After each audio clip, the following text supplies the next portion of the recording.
Yeah, hello viewers. Welcome back to Everything Poultry. This year, 2026, let's take everything serious. You can't just start a poultry without knowing what poultry is, how to run your poultry business. And this is why I'm making this video, frankly. Many people have started poultry and have failed because they didn't even know what they were doing. They've had just stories of poultry is a good business, it pays, there's a lot of money, there's a lot of egg, there's a lot of meat, and people are looking for birds, people are looking for eggs, and people are looking for meat. No, wait, let's go after each and every point. Let's talk about everything you need to know before you start a poultry and how you can start a successful poultry business in this year 2026. I am Dr. Martin Kapep, and I'm here to help you start a successful poultry business all for free. This channel is dedicated to poultry farmers. If you have a question, if you have a video idea you want me to create a video about, if you have any topic, you can just let's discuss it in the comment section. So this video is a casual video. Don't take it too serious. Don't be too serious. Don't expect me to speak Queen's English, or don't expect everything to be polished. Don't expect too high graphics from this video. Let's take it easy, casual. It is for educational purpose. So welcome back to this channel and let's get started.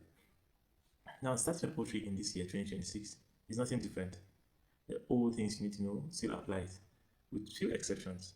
So, if you are starting a poultry in 2026, just know that things have changed. In 2025, we had things like cheap day-old chicks and high cost of feed. But in this year, 2026, I think it's a good bad news also. There's scarcity of chicks and there's available feed. Feed is available. You can manufacture your feed very cheap, and feed producers, commercial feed producers are making feed available also cheap due to the availability of feed ingredients like maize, soybeans at a cheap rate. Everything about feed is now cheaper. So in this video, I'm going to also add feed production somehow to it. So just if you are liking the video, if you are enjoying the videos so far, like, subscribe, share with your friends, and let's get into it proper. So what is a poultry? A poultry are birds that are kept either for meat or for eggs. Yeah, that's the simple definition, and I use this definition a lot. Birds that are kept for either meat or uh, eggs. So for us here, we're going to just discuss one section of poultry or one type of poultry, which are chickens. Yeah, chickens can be kept as broilers or as layers.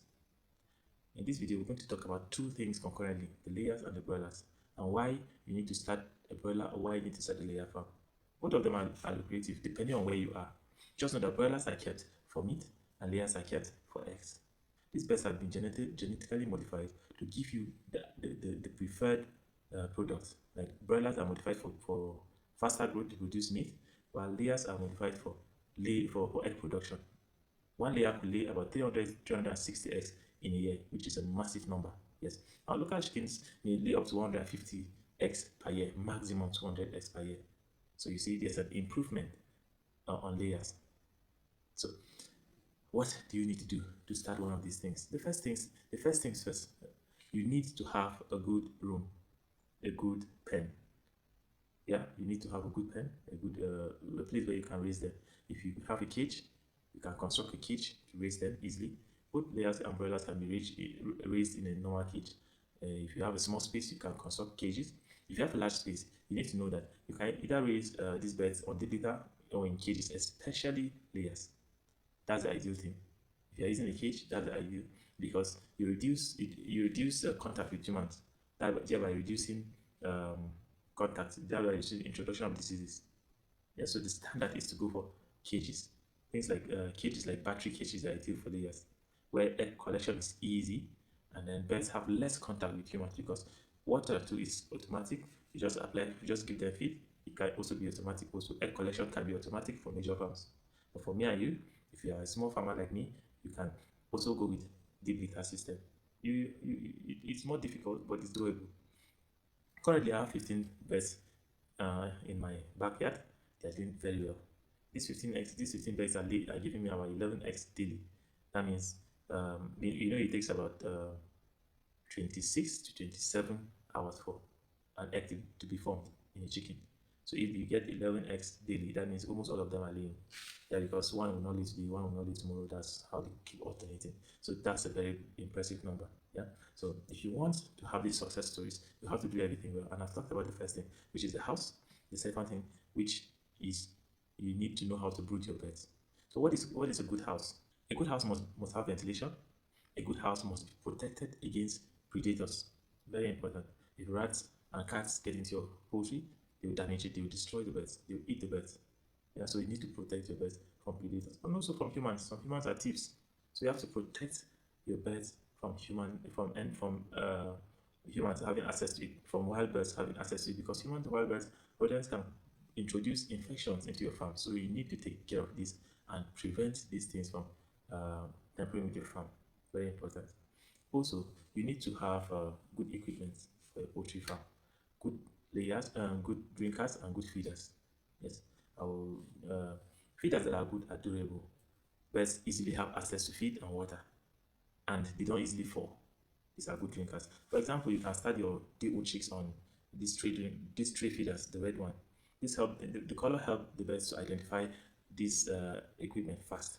So they see red and they are attracted to it. That's why you see they have red drinkers and red feeders. So you can use them as from day old, and as they grow, you can change to more durable and tougher and feeders that don't waste your food. So it's important.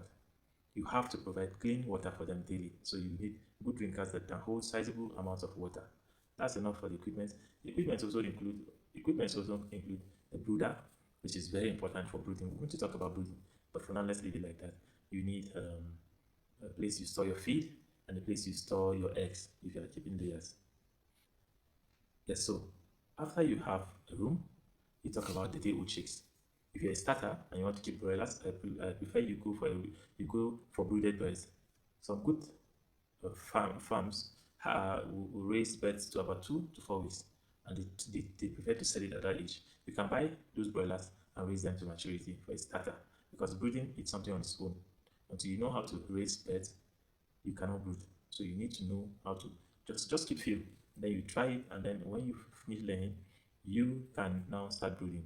And we're going to talk about brooding in this video. I'm just emphasizing it, so keep following.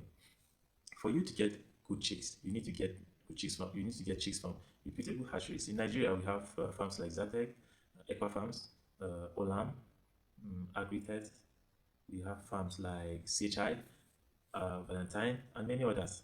So these birds are most of the times they are good, but sometimes you have some batches that have some issues. So you watch out for that. Just always ask your veterinarian, what do you think? The vet will give you the best advice.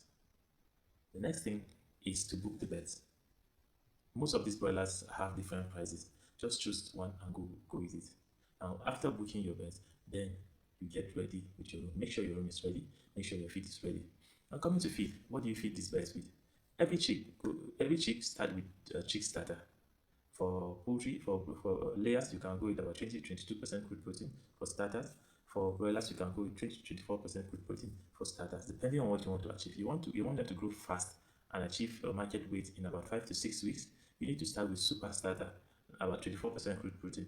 It makes them grow very fast and attain market age on time. For broilers, you can feed them starter feed for about 4 to 5 weeks, depending on what you want to achieve. If you want to sell them about 6 weeks, you can feed them whole throughout the whole period on super starter. It makes them grow fast and you achieve your market size at about 5 to 6 weeks.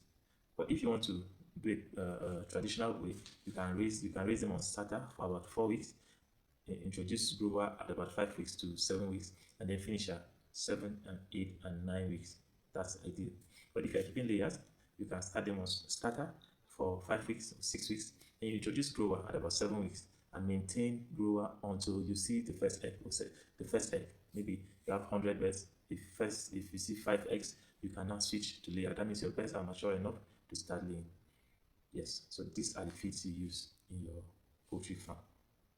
Okay, let's talk. Since we're talking about food feed, let's just continue. Let's finish talking about feed. In 2026, you need to be able to compound your feed. Compounding feed will take a whole hour or a whole class. If when I'm compounding the next set of feed, the next batch of feed for my 15 layers, I will record it and I'll show you. But basically, it requires you providing the required raw materials like maize, source of proteins like soybeans or granite cake or fish. For me, I use soybeans meal, which is effective. I use maize maize, yeah, maize, which is effective. Also, I use sources of calcium will include bone meal or oyster shell or Epstone can serve as a good source of calcium. It's important for bone development and for eggshell development as in layers.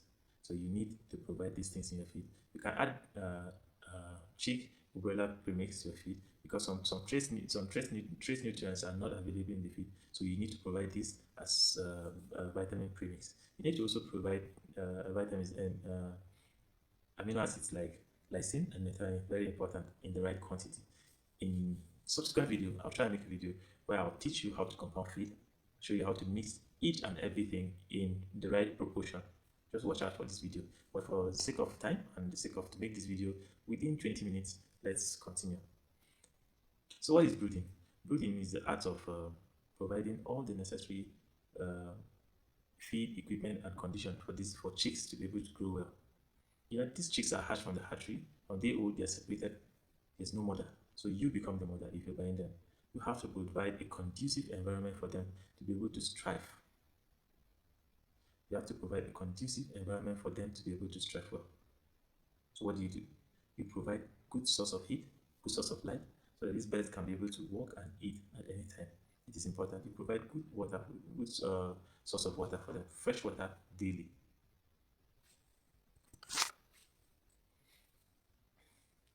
You provide good source of water daily. You disinfect their equipment and feeders every week, and then you make sure these birds, the room is warm enough for them. The ideal temperature for brooding is about 32 to 36 degrees centigrade, and you reduce this temperature by 2 degrees centigrade every week, depending on your location. For me, I maintain temperature at about 36, 34, 30, and 28. I leave them at 28.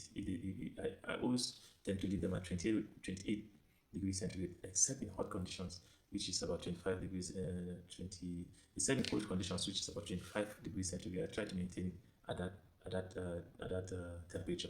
It is good to maintain this temperature because harsh temperature will affect their feed consumption, and if they don't eat feed, they will not gain the necessary weight. So take note, it's important to maintain their temperature. Also, you have to prevent these birds from access to things that will cause them to become sick. You have to provide a good cloth, a good shoe, just specifically for them. Yes, you keep this shoe inside the poultry house so that every time you want to enter the poultry house, you have to put on this shoe and this clothes so that you attend to your birds. And then you leave them there and go back. And you disinfect these clothes and these shoes every week. This prevents the introduction of microorganisms into your poultry farm. This is part of biosecurity, which we are going to talk about in the future in this video also. So that's basically brooding. You provide a space which you maintain the heat, the temperature in that environment, and then you feed them well, and then you provide water, fresh water daily. How do you know that this temperature is fine? How do you know that this temperature is good for your birds? Well, if you don't have a thermometer, you can monitor your birds by visual signs. If birds huddle together under the light, that means the heat is not sufficient. But if they run away from the source of heat, they run far away from the source of heat, it means the heat is too much. For me, I like breeding with UV bulb, this yellow bulbs. I just put 2 or 3 in the room, and then I have different switches for them. If the place is hot, I switch one off. If the place is cold, I switch all of them on. Now this bulb serve as source of heat and source of light.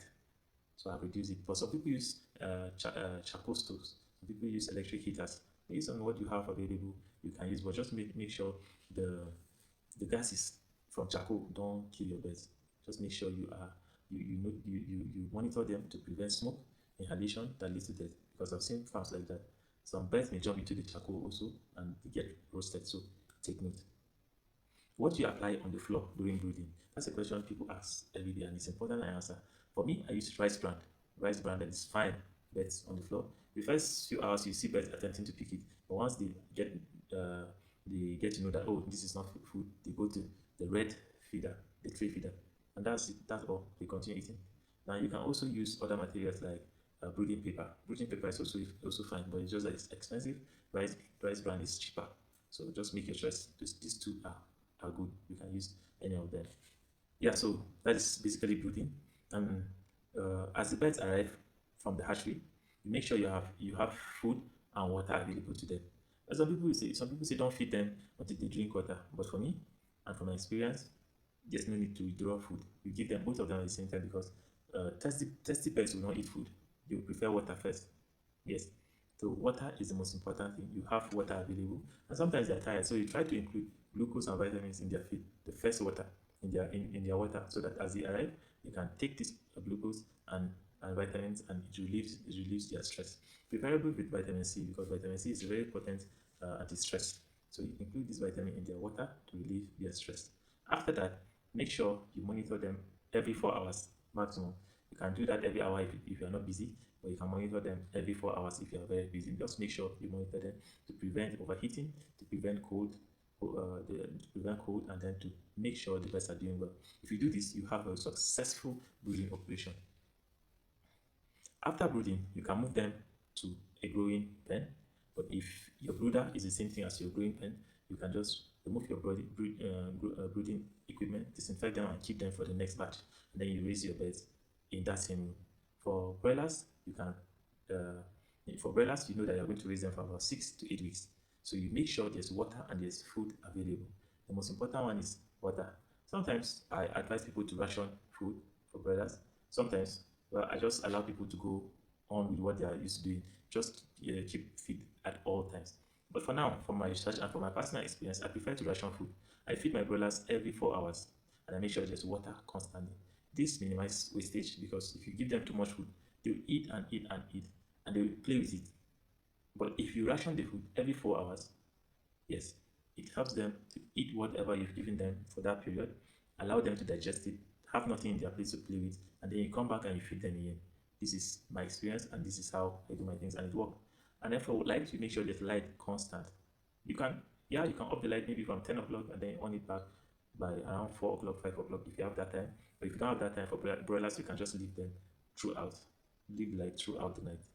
For layers, also, you can leave the light throughout when they are chicks, when they are pullets. But once they start getting close to lay about 14, 15 weeks, you have to reduce the light cycle. You have to give them reduce the light cycle to about 12, 13 hours. As they grow, you increase it. As they start to lay, you give them about 16 hours of light every day. This is important for them to be able to lay very well. And if you're having problem with your layers, it could be light. It could be that you have to provide extra 3 hours of light because if there's no light in their room, if there's no light, that means the place is right around 6 o'clock in the morning, and then around 7 o'clock is dark. You have to provide light like from 7 o'clock to about 10 o'clock.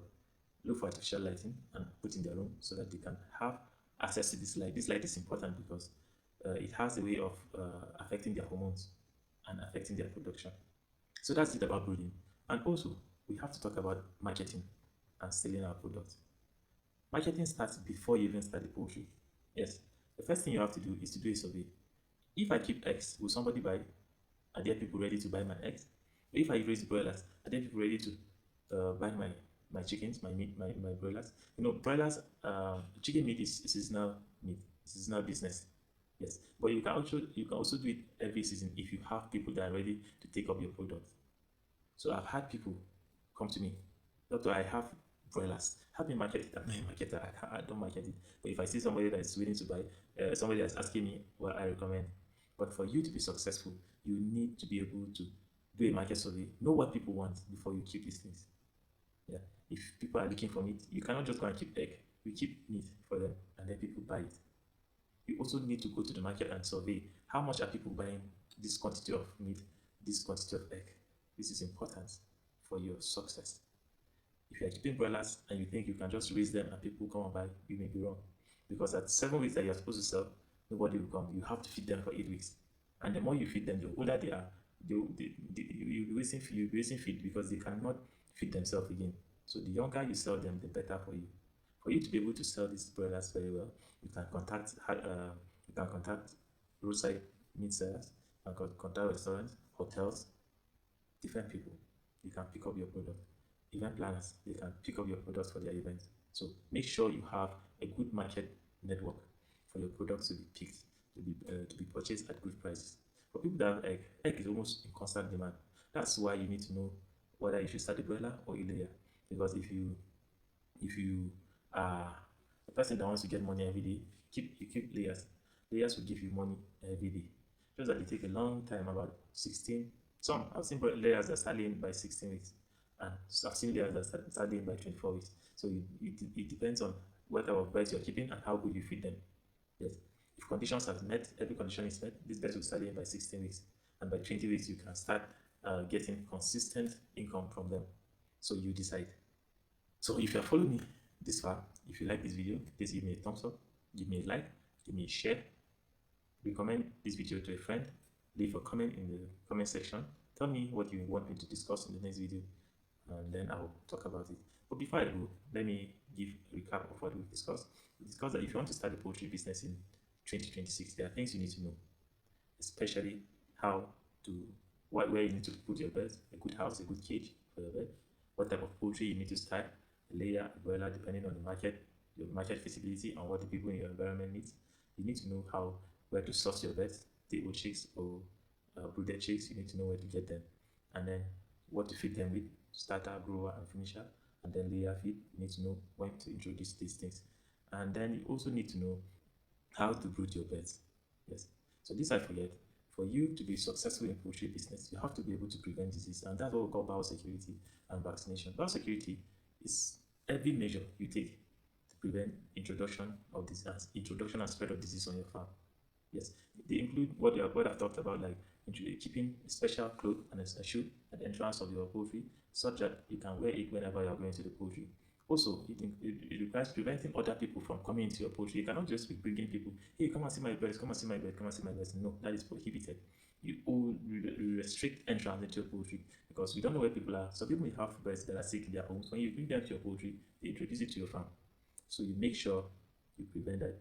You prevent introduction of disease. Even you can go out wherever you've been to. Maybe you went to the market and there was a sick bird that was sold in the market. You can pick it and bring it to your bed. That's why you need to change your shoe at the entrance of your poultry. You also need to vaccinate your pets, both layers and broilers. Diseases like Newcastle, they are very, very, very bad diseases. Newcastle and Gumboro, you need to make sure you vaccinate them and give them the booster dose as just try as much as possible to do this. And as the birds grow, for layers, we have to introduce vaccines like infectious coryza. And I've seen the effects of infectious coryza if not vaccinated. Terrible. You don't want that. You also need to do routine anticoccidiosis treatment. Yes, those times that you see brownish, reddish too, that's coccidiosis and it's a common occurrence. So we give preventive dose of anticoccidiosis at about 3 weeks. As soon as 3 weeks, you give this anticoccidiosis, and then you keep monitoring your birds. Wherever you see a problem, you contact your veterinarian. Don't follow this video blindly. Make sure you work with your veterinarian. I'm a vet, but I also encourage you to work with the veterinarian so that you don't. If I need something here, your vet doesn't need it. And I'm talking on video. Your vet is physical. You can see it and take it. And that's it for this video. If you have a specific topic you want me to talk about, I'm repeating, you can leave in the comment section. If there's anything you want me to talk about, if there's any correction you want to correct me in this video, I'm willing to learn also. You can leave a comment with your correction. And then if there's any other thing, I'll make another subsequent video and I'll talk about it. I'll try my best to make a video of how to compound feed, because since the raw materials are cheap now, we can compound our feed and our birds can actually do very well on it.